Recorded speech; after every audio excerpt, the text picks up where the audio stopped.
God bless everybody today. I'm going to show you some connections in where you are in time and why you are in the birth pains and the sorrows. You're not in tribulation yet. You're not in great tribulation. You're in the birth pains and sorrows, which takes you up to the signing of the treaty between the nations against Israel. In my opinion, it's against Israel because Israel will be under siege, and it will be a Muslim signing of nations against Israel. And then you have 1260 days to abomination.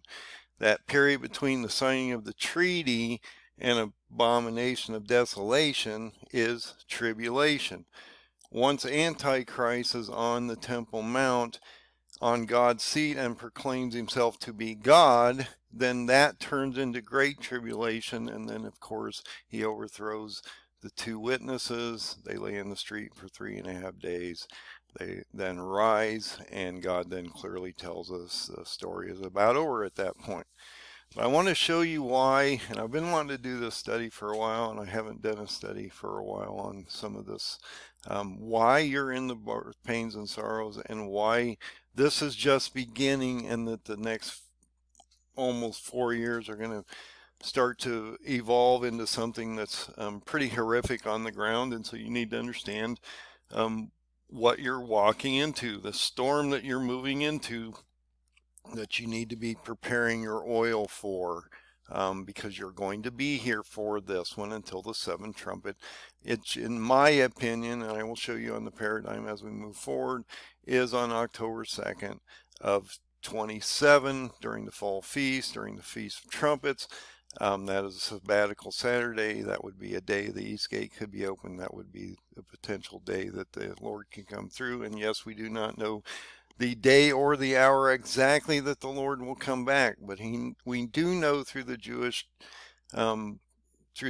people and their religion that he fulfilled the spring feast when he was here, and we had the crucifixion. You had unleavened bread, you had first fruits, you had Pentecost, and you had and Shabbat.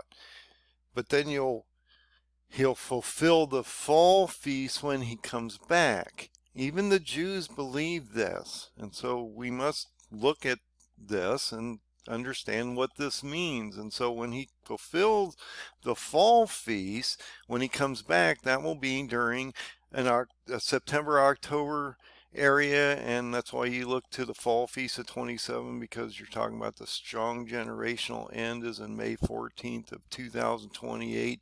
Start a new Shemitah cycle in September, October of 28, and so this would be the cutoff period, and so we have to look prior to that. And so if you look at the fall feast of 27 prior to the end of the strong generation in Psalm 90:10, it clearly tells you the strong generation is the 80th year.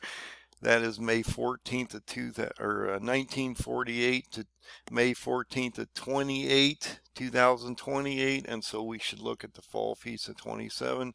That's how it's laid out on my paradigm. I'll show you that as we move forward, but I want to show you why we're in these birth pains and sorrows, and we're not in tribulation or great tribulation. And there's very clear demarcations on when these things happen. So when somebody's telling you right now that you're in tribulation or great tribulation, they really don't understand the demarcations that he gives us so that we can understand the actual period of time that we're in at this very moment.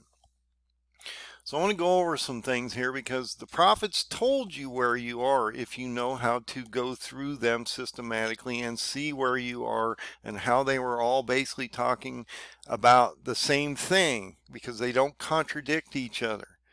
So when you go to Matthew 24, the disciples came to Jesus and they said this. So I'll just read it so you can understand the context.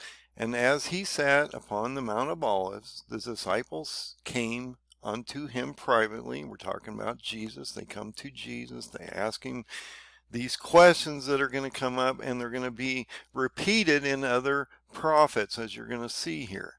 saying, Tell us, when shall these things be, and what shall be the sign of thy coming and the end of the world? Which we're maybe in the last 4 years of right now or less. Today would be 1,420 days to the Feast of Trumpets, October 2nd of 27. So that's sort of where I'm looking at. That's my opinion. You can make whatever you want of that. But then you have to go into the Jewish traditions and understand the fall feasts and understand why they're so important. And then it says, Jesus answered and said unto them, Take heed that no man deceive you. For many shall come in my name, saying, I am Christ, and shall deceive many. And ye shall hear wars and rumors of wars. See that you are not troubled, for all these things must come to pass, but the end is not yet. For nation shall rise against nation, and kingdom against kingdom, and there shall be famines, pestilences, earthquakes in diverse places, so in the oceans, things like that. And all these things are the beginning of sorrows. And if you know anything about the sorrows, then they're like the birth pains. They're the beginning of a pregnancy. You have these birth pains, these contractions prior to the baby coming out, which in this case would be Jesus as he appears out of the clouds and does his rapture event on this planet prior to him throwing the wrath of God down upon the planet. We're not appointed for the wrath of God. I'll show you how that works as we move through these charts, because it matches up if you know how to break it down properly. So we know that we're going to have these terrible events as we move forward. Rumors of wars. We're going to actually see wars. We shouldn't be necessarily troubled, and you shouldn't be troubled if you're preparing properly, putting oil in your lamp and placing yourself in a position where you don't have to think about it too hard. That's what the whole parable about the 10 virgins was about, was to prepare for this terrible event that's coming up, that you should have plenty of oil in your lamp, that you can't give too much oil away, or you might just not make it to the end and you'll put yourself in a really terrible place. So this was Matthew 24, but look at Mark 13. It says exactly the same thing. And he gives you some more information. That's what I mean. Each time they do this, they reiterate, but then they add and expound upon it and give you more information as you're moving forward. It's extremely cool the way they do this. And once you break it down and you see it, you go, wow, that is really cool. Yes, it is. He's amazing when he lays this out like this. And that's what I said. There's patterns that form in these Bible chapters, verses, and if you break them out and you know how to break out things like that, you'll see these patterns form, and you'll actually start to see these connections, which are really cool, that I don't think a lot of people show you out here. And I'm not part of a church, so I'm showing you my understanding of how I see it. Now, you may not agree with this. That's your opinion, and you can comment if you want. That's fine. I've been in this camp for a long time. I don't think my opinion is going to change too much at this point, and I've looked at all the other arguments and they don't seem to make a whole lot of sense to me. So I'm going to go with what God has shown me, and you need to then go out and look at these connections and discern yourself whether you agree with that or not. Okay, because I'm not going to be dogmatic. I'm just showing you the connections, and you have to discern what to do with that information. So Jesus again is answering his disciples, which are really interesting, because he tells you here, as he's sitting on the Mount of Olives, as he was up here, he's sitting on the Mount of Olives. Look at the connections. It says exactly the same thing, only he gives you something really important here. He tells you the 4 disciples, Peter, James, John, and Andrew, spoke to him privately. Okay, so now you know who's in the room. Jesus and these 4 disciples, Peter, James, John, and Andrew. And they ask him, tell us, when shall these things be, and what shall be the sign when all these things are fulfilled? And Jesus answers unto them and begins to say, Take heed lest any man deceive you.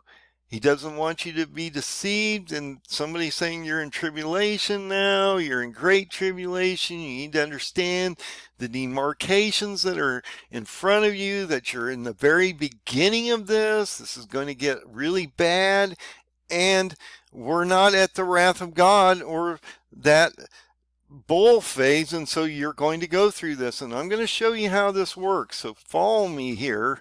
Just don't tune me out and go, hey, he doesn't know what he's talking about. Follow the connections, okay?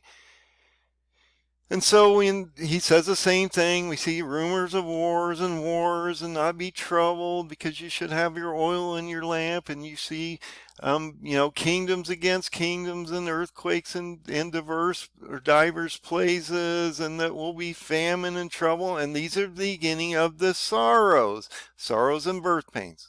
So Mark 13 and Matthew 24 reiterate exactly the same things. And he's telling you this is extremely important, because you need to understand you're just at the very beginning of this. Okay? If you think it's bad now, you haven't seen anything. This is just starting. And so if you're already crawling out of your skin in fear and different things like that, then you aren't prepared. You're just not prepared. And you're going to be in this thing, so you need to get prepared and get your oil in your lamp before this gets really bad. And you can fill your oil in your lamp in a number of ways. Physically, by putting food and water and things in your home, getting ready for that.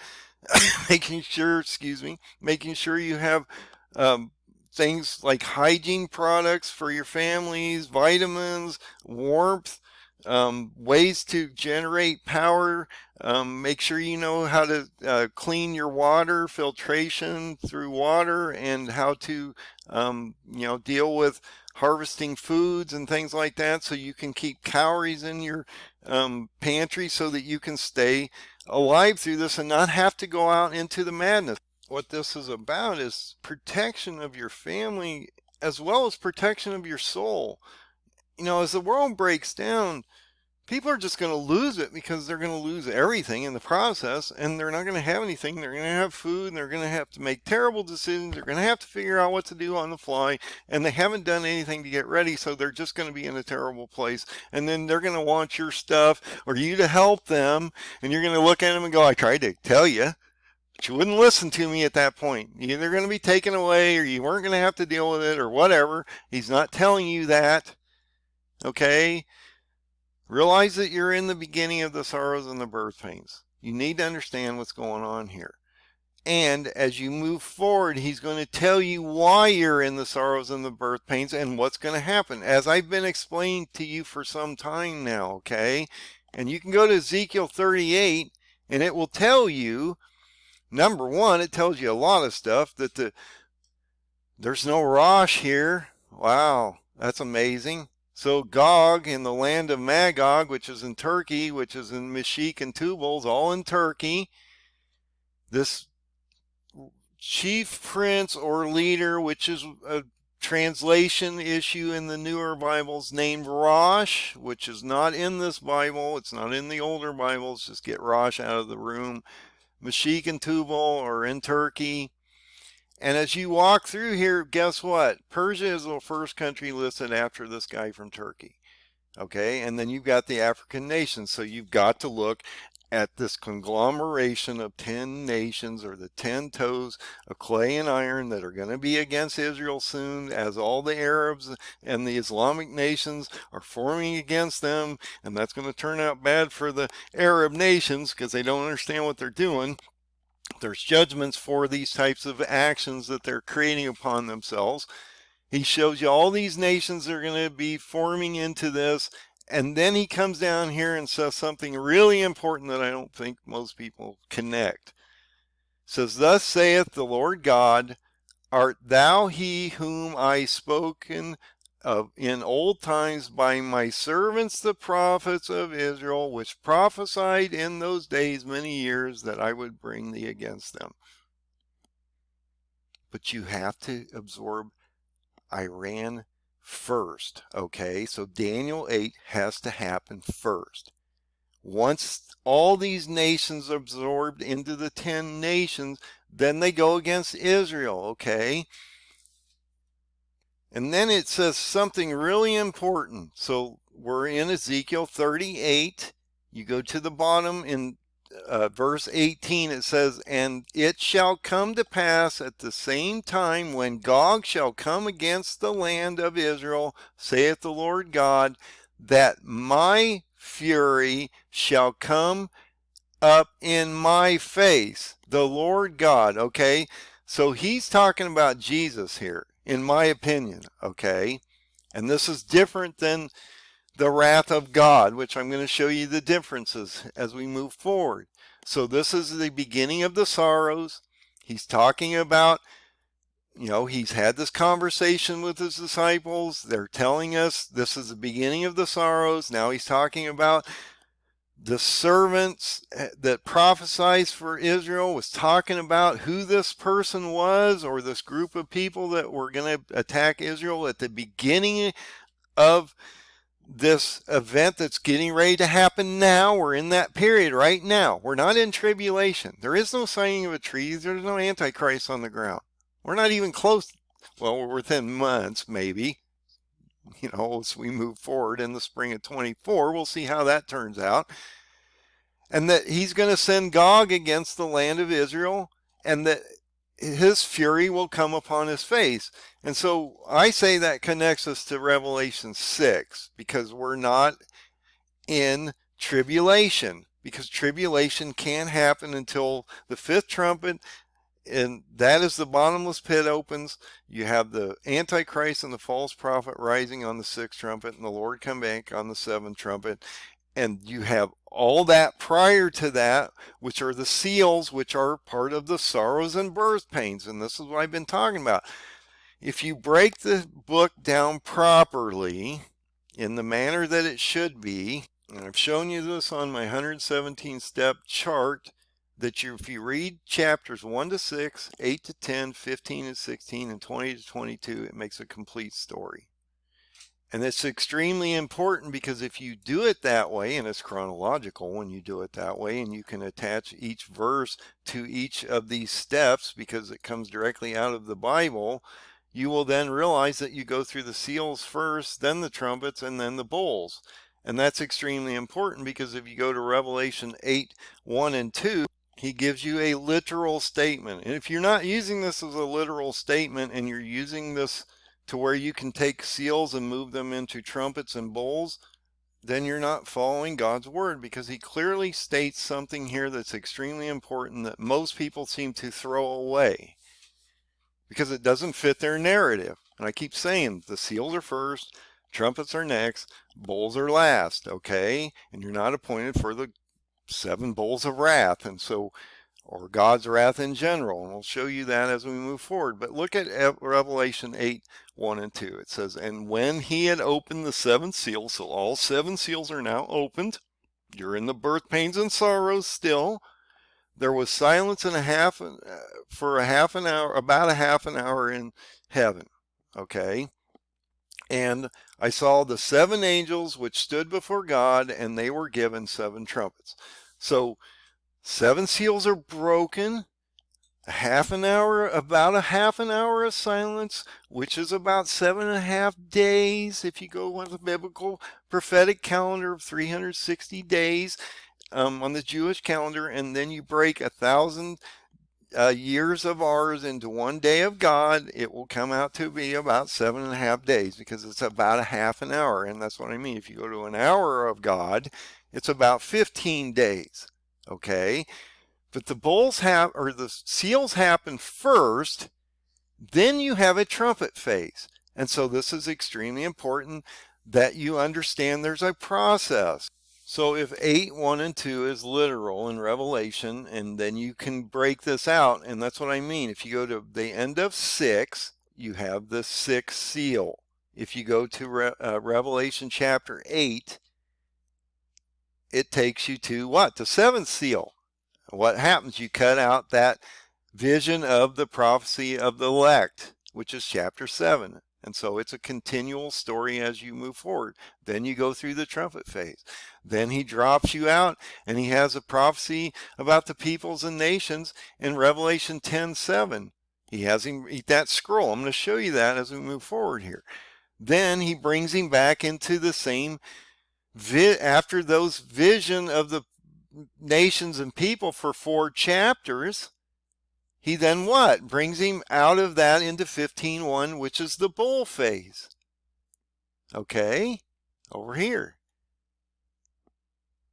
So in 15:1, he starts talking about the bull phase. And that runs for 2 chapters. And then he takes him out of vision again in 17:1. He sort of tells you this at the end of 16. He ends up doing this in 17:1. He says, I'm taking another vision of Mystery Babylon that runs for 3 chapters. And you end up, after that vision is over, you end up in 16 or in 20, excuse me. So if you break this out in the proper mode and you look at Revelation in the proper manner, you will realize that 7 seals, I'll blow this up just a little here, 7 seals happen first, 7 trumpets are next, then you have a bowl phase, which is where Armageddon is. So a 6th seal cannot register into a bowl phase or a trumpet phase. Because if you go to 8:1 and 2, it clearly says that can't happen. So if you read chapters 1 to 6, 8 to 10, 15, 16, 20 to 22, it will make a complete story. And each of these verses or steps have a verse attached, so you can follow right out of your King James Version Bible. Okay. And then I give you these colored codes over here so you can determine when certain events are happening on this playing field. And that if you go to Revelation 8:13, that you'll see something really interesting happen. The 5th, 6th, and 7th trumpet reoccur in the additional 3 of visions, and you'll also see the 1260 days also reoccur as you're moving through these chapters. It's extremely important that you see these things. So when you take out the 3 sub-visions, or 3 additional visions John has in chapter 7, one of the elect, there's 4 chapters attached to the prophecy of nations and peoples, and then you have 3 chapters attached to Mystery Babylon. You cut those 3 out, you'll realize that this is a complete story up here that's chronological. And then what's really interesting, that if you blow this up and you move straight down like a program, you'll realize that these additional steps are happening in these sub-chapters. So you can see these constantly reoccurring. And that's what I mean. If you go to 8:13, it tells you to watch for the 5th, 6th, and 7th trumpet, because they're reoccurring in these sub-visions. And that if you cut the sub-visions out, these 3 additional visions that John has, you will see that he's reiterating and he's giving you a perspective, a microscopic view down on the ground of what's happening in multiple different fashions. And it's really simple. So, if somebody asks you, how do I read the book of Revelation in the proper fashion so I understand it? You say, well, read chapter 1 to 6, 8 to 10, 15, 16, and 20 to 22. Then you take the 3 visions John has, chapter 7, the vision of the elect. We'll go out a little bit here. So you got the vision of the elect. That's 1 chapter, chapter 7. Then you got a vision of the nations and peoples, which starts in 10:7, runs for 4 chapters. You come out of it in chapter 15. You go into 17:1, he takes him into additional vision of the nations, or Mystery Babylon, for 3 chapters.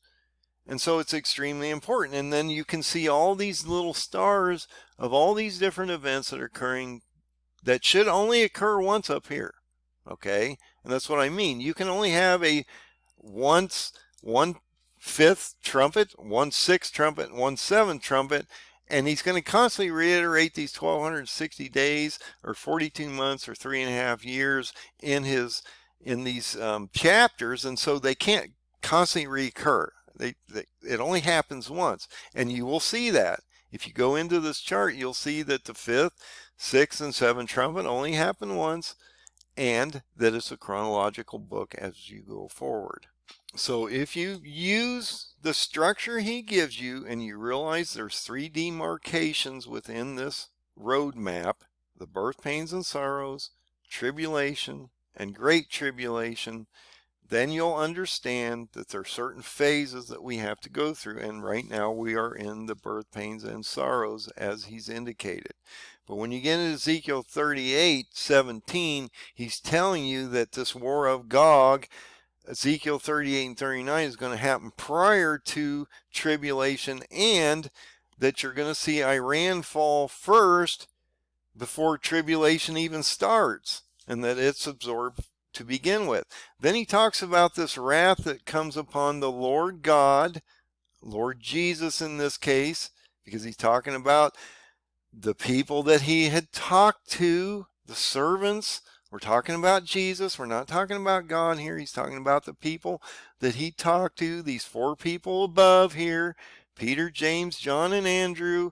He told them that this was all going to happen, and that at this moment in time, the wrath of Jesus would come upon him. Well, when does that happen? That's in 6:16 Revelation. Basically from verse 12 to 17, okay? And it's really important that you're seeing stars from heaven falling to earth. Why? Because they're killing the nations of Gog, okay? Really important. And that this is the wrath of the Lamb, or the Son of God, not God itself, okay? The wrath of God happens in Revelation 15:1. And we're going to show you that. It's important that you understand these things, okay? So you need to understand there's demarcations that are going on here, and that you're in a very specific time zone right now called the birth pains and sorrows. And that we're going to see the wrath of the Lamb happen prior to the wrath of God, which is the Father. Okay? And so the wrath of the Lamb, which is Revelation 6:16, occurs first. And then the wrath of God happens in 15:1. And if you use Revelation 8:1 and 2 as literal, then you understand the seals are occurring prior to the trumpets and the wrath phase, which is the bowl phase, which is in Revelation 15:1. And I'm going to show you those passages as we move forward here.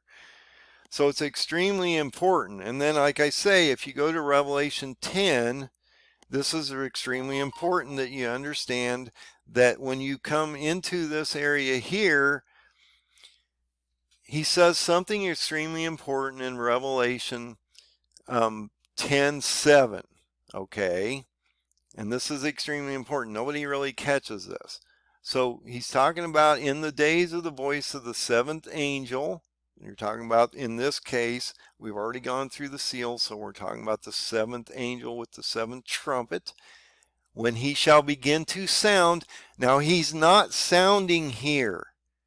That's what I keep telling people. It says when he shall begin to sound, but he's not sounding right now. The mystery of God shall be finished. Because why? We're in the bowl phase, okay? And that he declared to his servants the prophets. And then it shows you what goes on in this, that he's actually taken into a vision. He's given a book. He's handed it. John's handed a book. He's takes the book. He from the angel. He eats it up. It's bitter to his stomach, but it's sweet as honey to the taste, or in his mouth.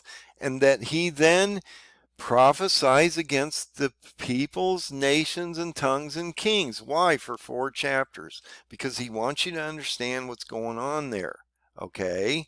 And I think it's extremely important that you see these things. So in chapter 7, what happens? He selects the 144,000, and this is right after the 6th seal.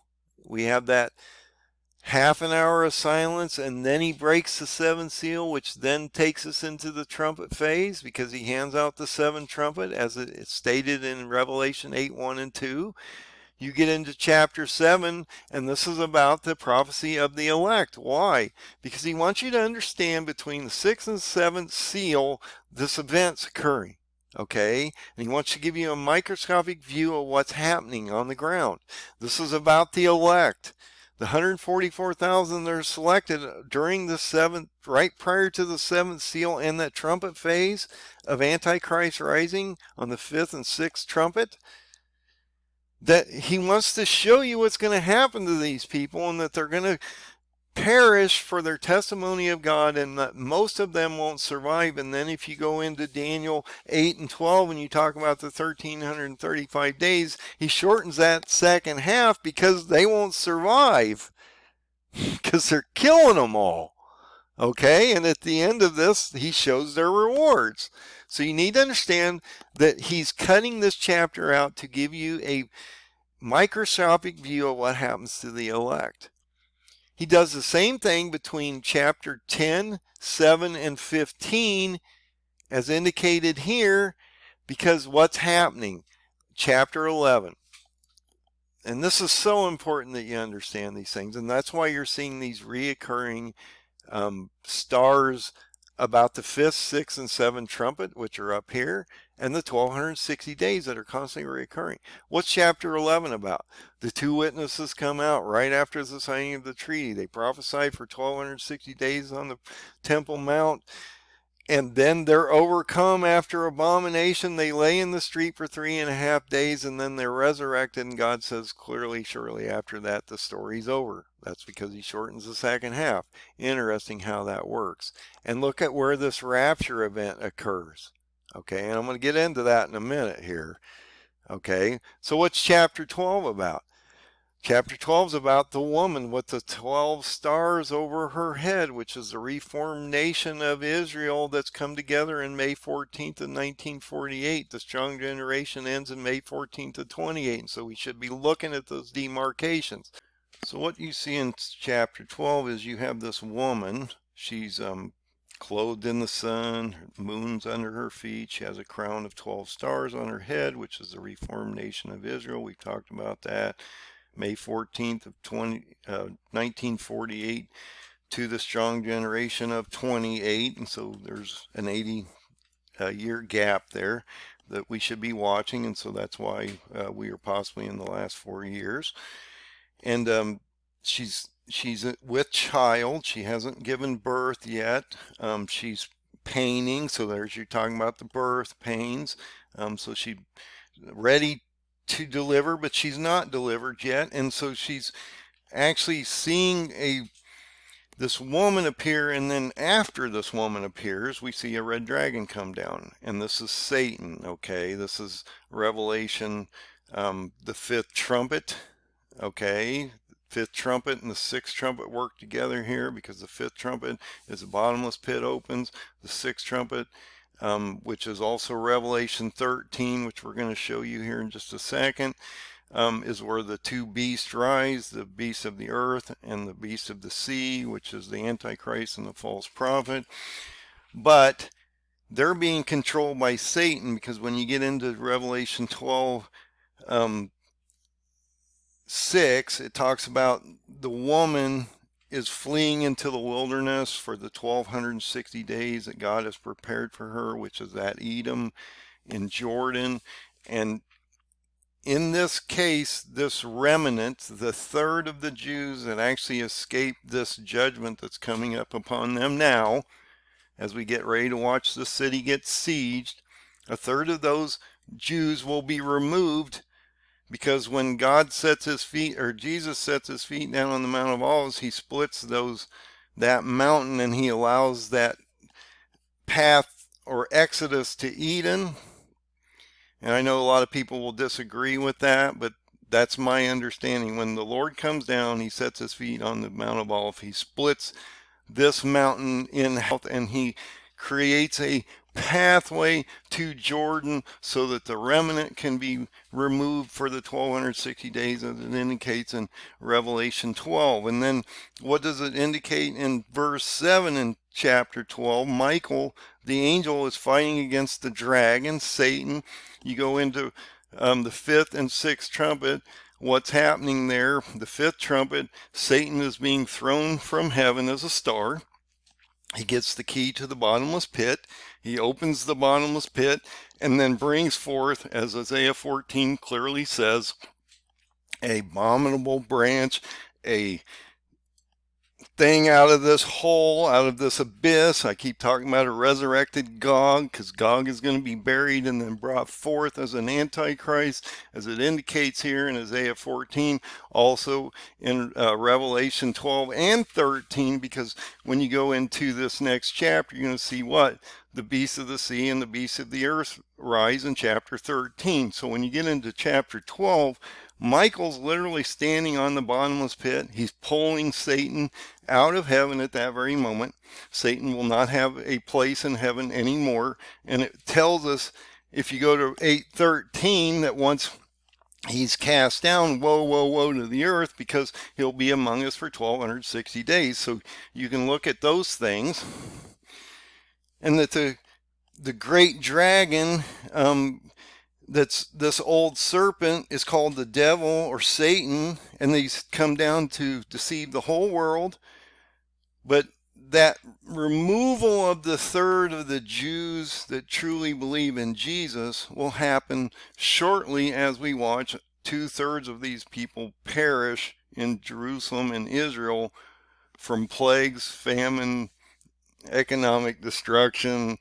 And then you're going to have the sword of Gog against them soon. And so you're going to have a lot of horrific chaos over there. It's going to be terrible soon, okay? And you have to realize where this is heading. So once you get into the last portion of 12, it talks about how the serpent is trying to devour this child as it's getting ready to be born. And he's not going to allow that to happen. When you go to the last verse in 17, it talks about how the dragon will go against the remnant of her seed, and they will keep the commandments of God and the testimony of Jesus Christ. And so it's extremely important. And what do you see in this? You see the elements of what? The fifth, sixth, seventh trumpet, and the 1260 days, and they're recurring. That's what I mean. Each of these chapters, they recur. So if you go into these areas, you'll see that these stars are marked in each of these areas. You can literally break them out. And the reason I broke them out like this is because if you go to the top of the story, you'll see these recurring stars up here. Well, these are where they originally happen, okay? In the timeline, because you have to read the book in the order that I gave it to you: 1 to 6, 8 to 10, 15, 16, and 20 to 22. It makes a complete story, and then he adds these subvisions, and you can see how these stars radiate down. And so that's why I put these demarcations of these lines through here, is so that you can see, and they match these numbers. Okay, so you can see they match the numbers. So you can see where these steps reoccur constantly in the book. So it's important that you see how this is laid out and why I did it this way. Because it's important that you see that these things are reoccurring. They can only happen once in the top of the story. But when you go into these stars, you can literally see that when you bring this over to this chart,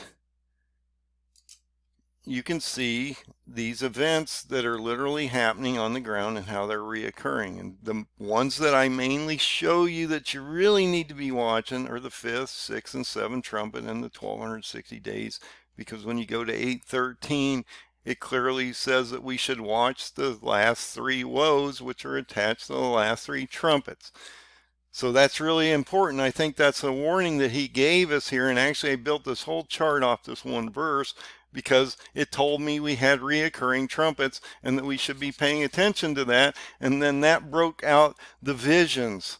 That made a huge difference when I saw that.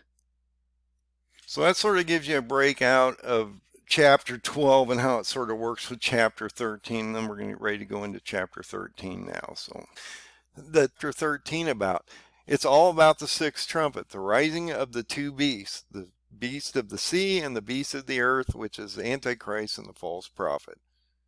It's that simple. It talks about how they're going to be on the ground for 1260 days.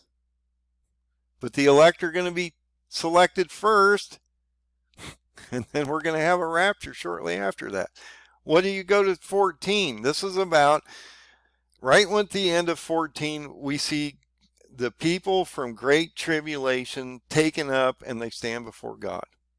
Okay, so these are the elect saints and martyrs that are taken out from Great Tribulation, and that shows them their rewards.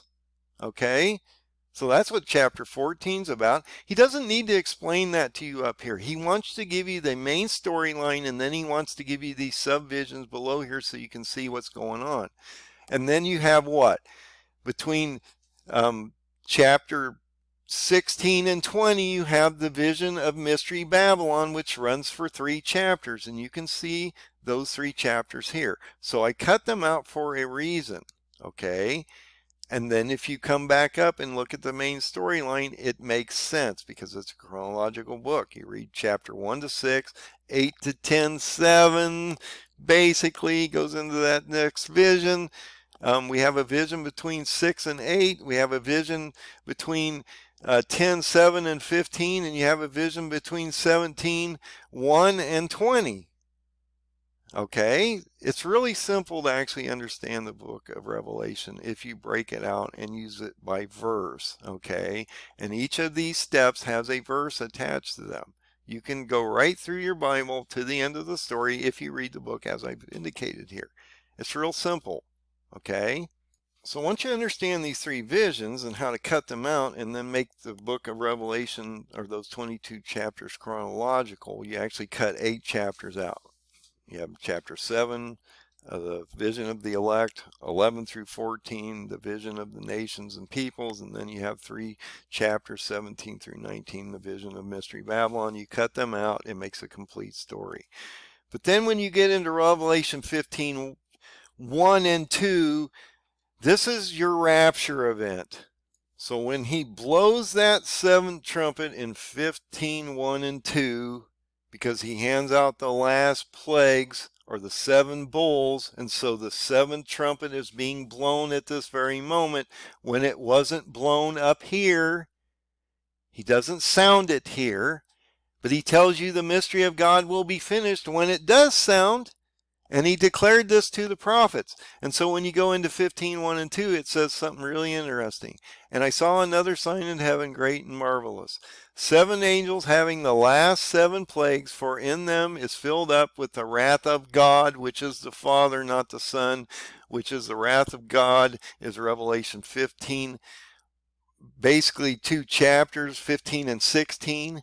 But the wrath of the Son is in Revelation 6:16, and that is going against the 10 nations that go up against Israel, as we're getting ready to see that form in front of our faces right this very moment. And then he says something really important. And then I saw the sea of glass mingled with fire, and them that had gotten the victory over the beast and over the image and over the mark and over the number of the name, that stand as a sea of glass having the harps of God. That is your rapture, okay? That's your rapture of the people from Great Tribulation. And then he gives them these songs of Moses and all these rewards and things. And we talk about how the 7 angels with the golden vials full of God's wrath are then poured out. And when you get into Revelation 16, it actually talks about that wrath of God itself and how these bowls are being poured out on the wicked. And then when you go actually down to the end of chapter 16, I don't know if I marked this, it talks about how he's going to go into this prophecy of Mystery Babylon next. And if you go into 17:1, it tells you immediately you're going into a vision. See, and you can see that right here. And there came the 7 angels, which had the 7 vials, and talked to me, saying, come hither. So they take him up into another vision. If you go back into 16, at the very end, he tells you that they're going to have a vision and how he's going to talk about Mystery Babylon here for 3 chapters. Because you're in chapter 16, and so you go into chapter 17, 18, and 19. That's about Mystery Babylon. And then when you come out of chapter 19, then it takes you right back to the end of this chapter, because he pulls the 3 frogs out of the mouths of the Antichrist, the false prophet, and Satan. And what does he do? He throws the false prophet and the Antichrist in the lake of fire, and he binds Satan for 1,000 years, okay? And that's extremely important, because then after the 1,000 years, he then throws Satan in the lake of fire with the false prophet and Antichrist. But this is a different war in 20 than in Ezekiel 38 and 39, because these armies are consumed by God's hand by fire, okay? So they encompass the city, and he basically consumes them with fire from God's hand. Okay, so fire came down from God out of heaven and devours them, and there's no dirt burial, because you're in the millennial now. The Great Tribulation has happened. We are in the millennial 1,000 years. We're not flesh bodies anymore. And if you go into Ezekiel 38 and 39, they are flesh and they are buried. And then it talks about that 7 years of when you get into Ezekiel 38 and 39, you come down into here, you realize that these people are buried. Okay, there is no fire from God coming down and devouring these people. They're literally buried in the ground, okay? And that they're going to see. And it's interesting, because if you look at Ezekiel 38:17, it talks about, he talked to the old prophets. We talked about that verse already. And then it shows you a 6th seal event right here. And we can go through this real quick. And shall it come to pass at this time when Gog shall come against the land of Israel, said the Lord God, that my fury shall come upon my face. We talked about that. That's the wrath of the Lamb in 6:16. For my jealousy is in the fire of my wrath. I have spoken surely on this day. The great shaking will be in the land of Israel, which is the 6th seal. So all the fishes of the sea, fowl of the heavens, the beasts of the field, all creeping things that creep upon the earth, all men that are upon the face of the earth, shall shake at my presence, at the mountain that shall be thrown down, and the steep places that shall fall, and every wall shall fall to the ground. So this 6th seal event that I keep talking about, potentially on January 6th or around that date, is going to be a nightmare for everybody here as we move forward. And I will call for a sword against him throughout my mountains, saith the Lord God. Every man's sword shall be against his brother. And so he induces these plagues, actually in the animals and everything. I mean, it's just a total bloodbath over here, and only that residue rises from this. Only a few of these, but they still keep attacking the city as we move forward into the trumpet phase. I will plead against him with pestilence and with blood, and shall rain upon him and upon his bands and upon many people that are with him, an overflowing rain and great hailstones, fire and brimstone. We talk about that 6th seal and the stars falling from heaven onto these nations. Thus I will magnify myself and sanctify myself, and I will be known in their eyes, many nations, and they shall know that I am the Lord. Why? Because Jesus just decimated all these nations, and it talks about the 10 nations as you go forward here, and how they're going to bury these all these people in the grave for 7 months, and they're going to burn the weapons for up to 7 years. But that 7th year, that 7 years is cut short.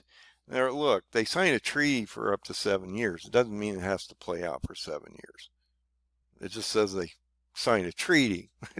God breaks that treaty, and he shortens the second half, and then he does his thing, and they build a city upon this. So when God comes out of this hole and is resurrected during that trumpet phase, after they buried these people for 7 months, you're going to see an Antichrist come out of here as they move forward, because he's burying them for up to 7 months. Okay, That doesn't mean that Antichrist is going to stay in the hole for 7 months. He might come out a little sooner. We talked about the spring of 24 and when that possibly could happen prior to the spring equinox of 24.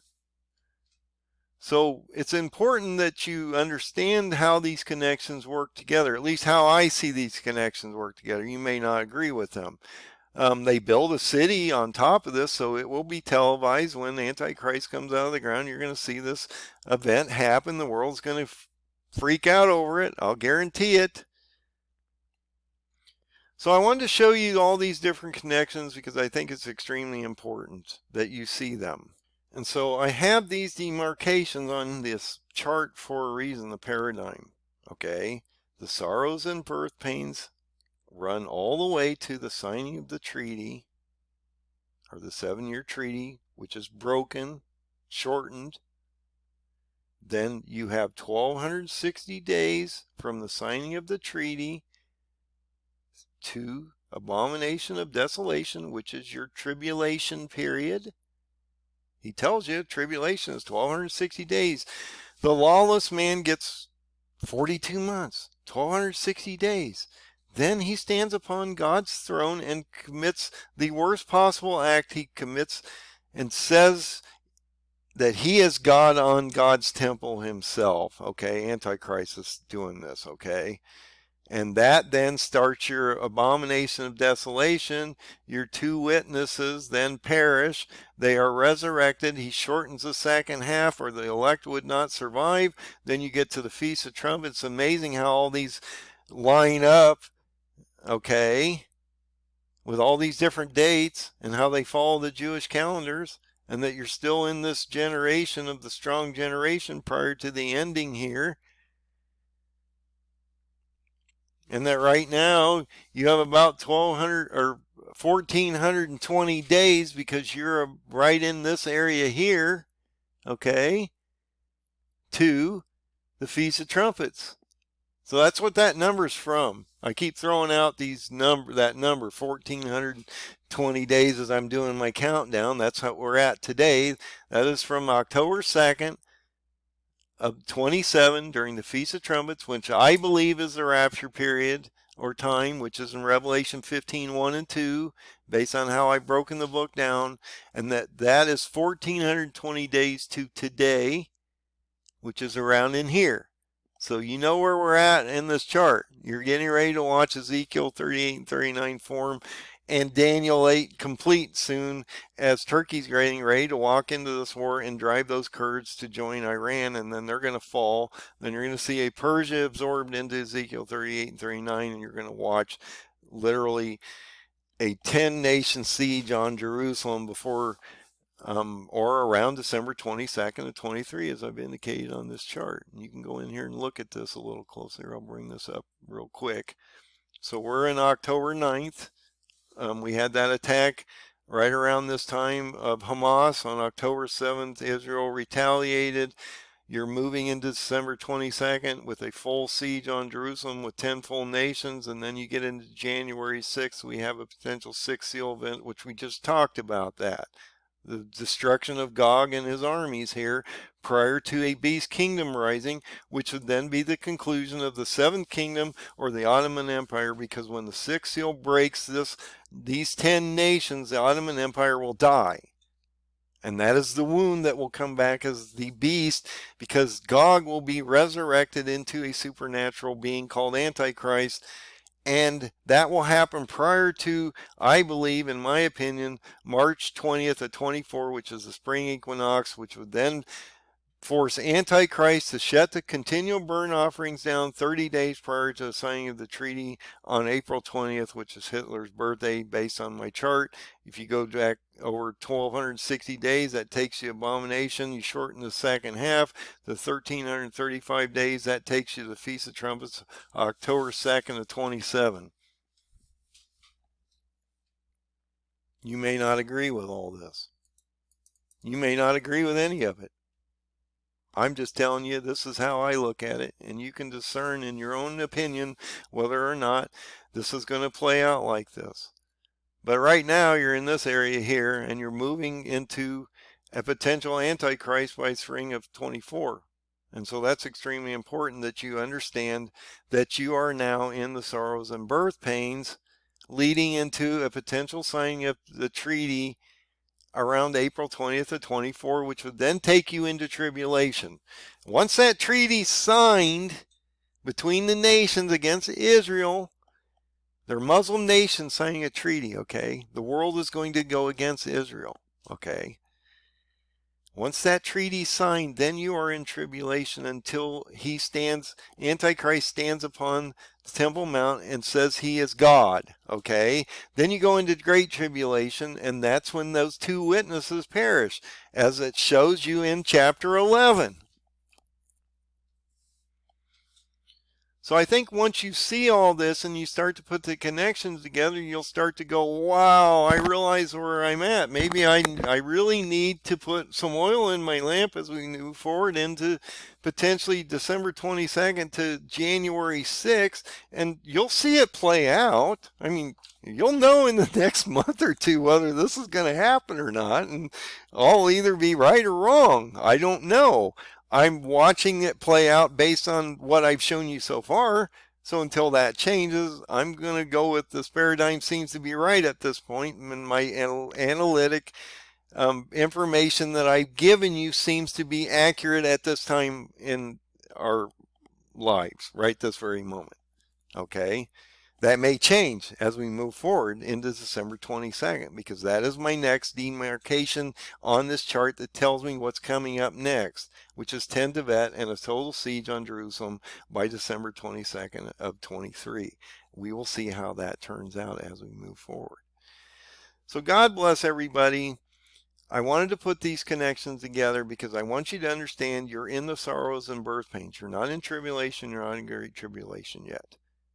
There are reasons why you're not there, because he tells you you're not there yet. You're going to see the seals war break out first, and then we're going to go into a tribulation period where we see an antichrist rise, a signing of a treaty, moving into abomination of 1260 days as it tells us. So hopefully you see the connections.